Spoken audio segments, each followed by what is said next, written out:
আপনি কি কখনো আপনার নিজের কণ্ঠস্বর শুনেছেন? আপনার অন্তরাত্মার ডাক শুনেছেন কি?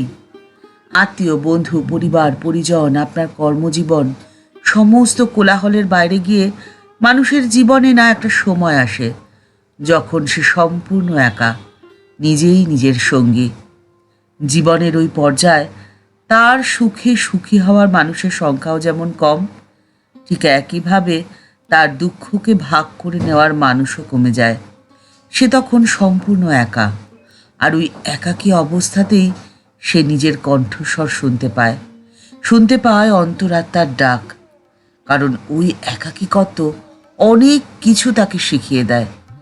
তাকে শেখায় যে তার নিজের ভেতরে যে কতখানি শক্তি রয়েছে সেই শক্তিকে চিনতে। তাকে শেখায় যে সে নিজের সম্বন্ধে নিজেদের ধারণা করত, সেই ধারণা সম্পূর্ণ ভুল। তার নিজের ধারণা বদলে যায়, পরিবর্তিত হয়ে যায়।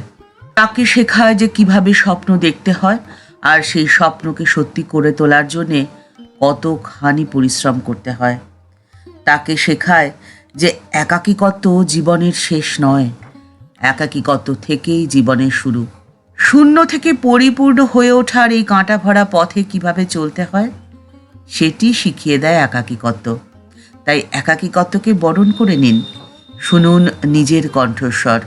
ঠাকুর শ্রীরামকৃষ্ণ পরমহংসদেবের আদরের নরেন শুনেছিলেন নিজের কণ্ঠস্বর। আর তাই তো 1890 সালের জুলাই মাসের শেষের দিকে বরানগর মঠে ঘটেছিল এক যুগান্তকারী ঘটনা, যে ঘটনার ফল আজকের দিনেও মানুষ পাচ্ছে। ঠাকুরের আদরে নরেন বরানগর মঠ থেকে সেদিনকে প্রবোজ্জায় বেরিয়ে গিয়েছিলেন। নিজে চোখে দেখতে চেয়েছিলেন সারা ভারতবর্ষকে। স্বামীজির কাছে কিছুই ছিল না, ছিল না কোনো সহায় সম্বল, অর্থ। কি ছিল? ছিল ঠাকুরের আশীর্বাদ, ঠাকুরের প্রতি অগাধ বিশ্বাস, ভরসা আর আত্মবিশ্বাস। 1890 সালের জুলাই মাসের শেষ থেকে শুরু করে 1893 সালের 31শে মে, যেদিনকে স্বামীজি জাহাজে উঠেছিলেন, রওনা দিয়েছিলেন আমেরিকার উদ্দেশ্যে। মধ্যখানের এই সুদীর্ঘ সময় স্বামীজি পায়ে হেঁটে সারা ভারতবর্ষকে অনুধ্যান করেছিলেন তার ঋষির দৃষ্টি দিয়ে। খুঁজে দেখেছিলেন অতীতের গৌরবময় ভারতবর্ষের মূল সত্তাকে, আর বুঝতে পেরেছিলেন ভারতবাসীকে জাগিয়ে তুলতে হলে বাইরে থেকে একটা প্রচণ্ড ধাক্কার প্রয়োজন। তাদেরকে যে বোঝাতে হবে, তামাসি নিরঞ্জনা, তুমি নিষ্পাপ শুদ্ধ চৈতন্য, তুমি এই দেহ মনের চেয়ে অনেক অনেক বড় কিছু। তুমি অনেক কিছু করতে পারো, তোমার মধ্যে শক্তি রয়েছে। জীবনের এই সত্যকে বুঝতে গেলে বন্ধনমুক্ত হতে হবে। এখন যদি প্রশ্ন করেন কিসের বন্ধন? বন্ধন হলো দেহ আর মনের সীমাবদ্ধতাকে অতিক্রম করা। দেহ আর মনের সীমাবদ্ধতার সাথে একাত্মতা তৈরি হয়ে যায়, আর আধ্যাত্ম পথে সেই বন্ধনকেই মুক্ত করে দিতে হবে। আর এটি করার সব থেকে সহজ পথ হলো নিজের দেহ এবং মনকে বিস্তৃত করে দেওয়া, অর্থাৎ আত্মবোধ যাতে সর্বব্যাপী হয়ে ওঠে সেই চেষ্টা করা। আধ্যাত্ম পথে যেটি খুব সহজেই হয়ে যায়। সে যেখানেই থাকুক না কেন, তার পরিবারে, সমাজে কিংবা কর্মক্ষেত্রে, সে মনে করতে পারে যে তার দেহ মন তাকে ছাড়িয়ে সকলের সাথে মিলেমিশে একাকার হয়ে গেছে। আর তখনই তার আমিত্ব মুক্ত হয়ে যাবে। সে আমিত্ব বা অহং থেকে মুক্ত হয়ে যাবে। আর অহং মুক্ত জীবন সব সময় সফলতার ডাক দেয়। জীবনের এই কঠিন কঠিন তত্ত্বকথা ঠাকুর কত সহজ সরলভাবে বলতেন।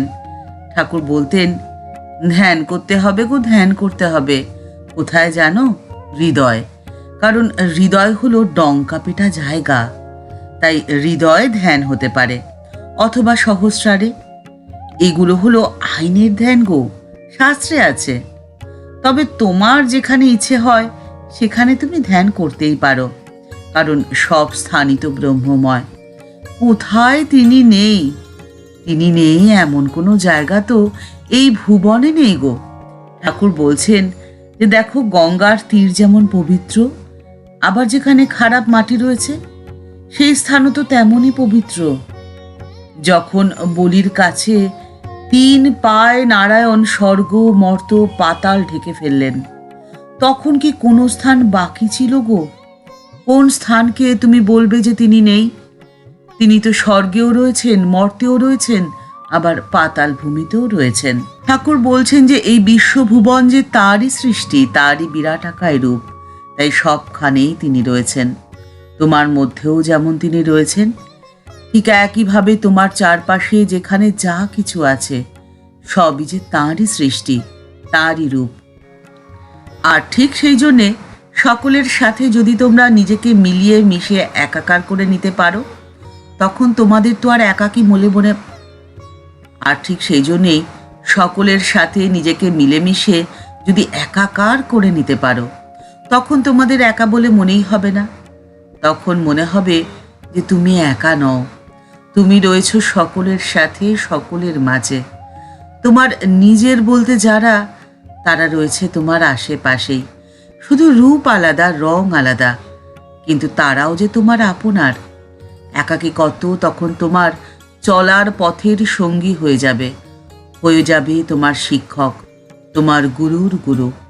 ঠাকুরমা ও স্বামীজির চরণে রইল আভূমি লুণ্ঠিত প্রণাম।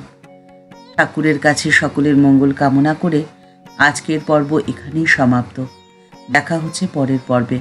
আজকের পর্বের উপস্থাপনা যদি এতটুকুও ভালো লেগে থাকে, লাইক বাটনটি প্রেস করে দেওয়ার অনুরোধ রইল। আর এই চ্যানেলটিতে আপনি যদি নতুন এসে থাকেন, চ্যানেলটিকে সাবস্ক্রাইব করে বেল বাটনটি ক্লিক করে দিয়ে অল বাটনটিতে ক্লিক করে দিতে পারেন। তাহলে এই চ্যানেলে ভিডিও আপলোড হলে আপনার কাছে সবার প্রথমে নোটিফিকেশনটি যাবে। ভালো থাকবেন, সুস্থ থাকবেন। দেখা হচ্ছে পরের নতুন পর্বে। নমস্কার।